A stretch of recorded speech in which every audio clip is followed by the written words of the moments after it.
జై శ్రీరామ్ అన్నవాళ్ళే హిందువులు, జై శ్రీరామ్ అనకపోతే హిందువులు కాదని చెప్పేసి ఓపెన్ స్టేట్మెంట్ ఇస్తాము.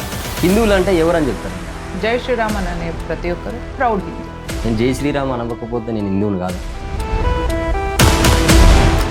నేను ఇవేవి అనను, నేను నాస్తికుడిని, ఏమన్నా కూడా ఏమనుకున్నా కూడా Hindu.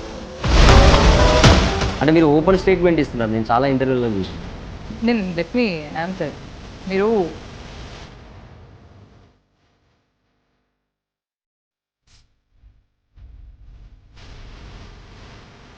Most inclusive, most universal path ఏదైనా ఉంది అంటే ప్రపంచంలో అది హిందుత్వం మాత్రమే.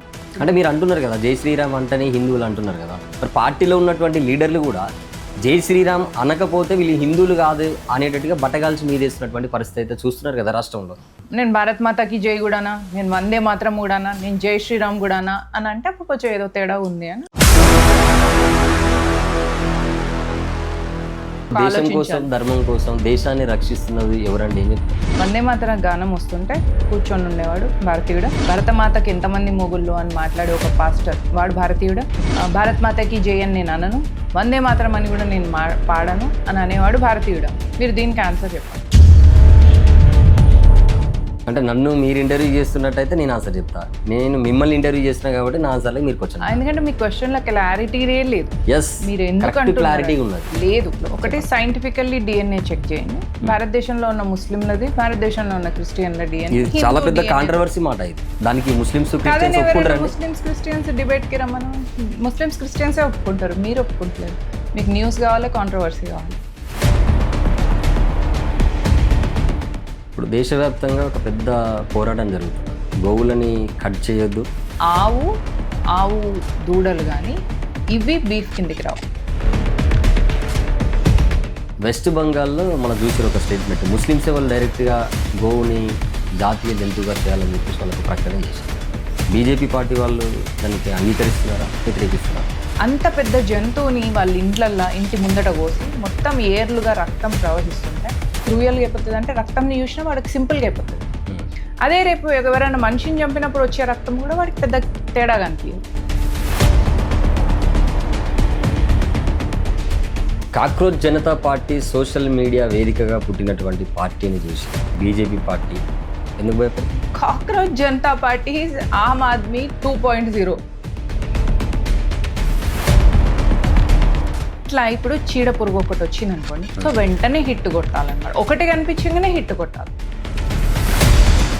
అంటే మీరు ఎట్లున్నదంటే మీరు మాట్లాడేది జనరల్గా మీరు బీజేపీకి ఆ జడ్జికి సంబంధం లేదని మీరు అంటారు. ఓకే ఓకే ఓకే నేను ఒప్పుకుంటాను. బీజేపీకి జడ్జికి ఎట్లా సంబంధం లేదు. ఆయన ఆ వాక్యాలు చేసేటప్పుడు బీజేపీ లీడర్స్ ఎందుకు యువతకు మీరు సపోర్ట్ ఉండలేరు అంటున్నాయి.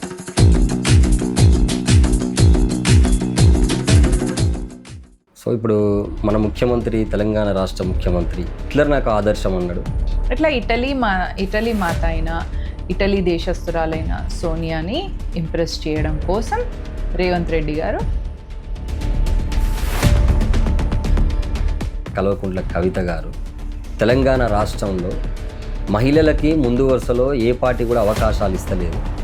70% మా పార్టీ మహిళలకు అవకాశాలు ఇస్తుంది.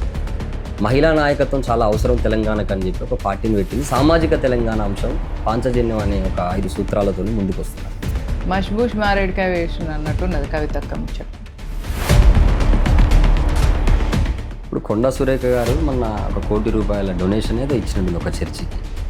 దాని మీద అంత పెద్ద స్పందించాల్సినటువంటి అవసరం ఆమె ఇవ్వద్దు అని చెప్పేసి మాట్లాడుతున్నారు. ఎట్లా అంటే ఇవ్వడం తప్ప ఇవ్వద్దు అంటున్నారా? కొండా సురేఖ గారు జై శ్రీరామ్ అంటే పైసలు రాలుతాయా, బీజేపీ వాళ్ళు జై శ్రీరామ్ అంటారు అని అన్నారు. అయితే కొండా సురేఖ గారు కాంగ్రెస్కి ఎట్లా అంటే జై సోనియా అంటే పోస్టులు ఉంటాయి. నా డౌట్ అనుమానం ఏంటంటే అక్క మొన్న రైజ్ ద రాడ్ అనుకుంటా ఈ చర్చిలో సౌండ్ సిస్టమ్ ఇచ్చింది. అవి అక్క సొంత పైసల నుంచి ఇచ్చిందా లేదా ఎండోమెంట్ పైసల నుంచి ఇచ్చిందా?